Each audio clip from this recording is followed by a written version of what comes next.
Hello everyone and welcome to Learn with Mrs Nakhle.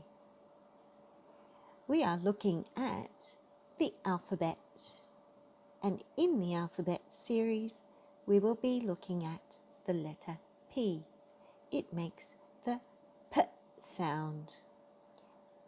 Let's try that together. P makes the P sound. P for pie. P for pie. P for puppy. P for puppy. P for pink. P for pink. P for platypus. P for platypus. P for pineapple. P for pineapple. Which picture makes the P sound? Let's see if you can guess the correct one.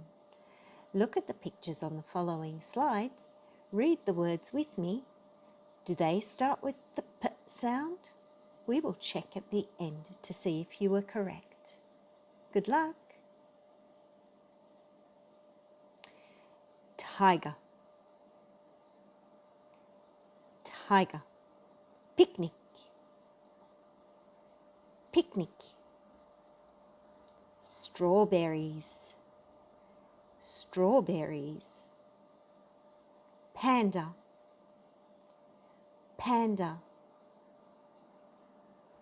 Parrot. Parrot. Frog. Frog. Apple. Apple. Penguin. Penguin. Did you find the same words as I did? Did you get picnic, panda, parrot, and penguin? Well done. Congratulations.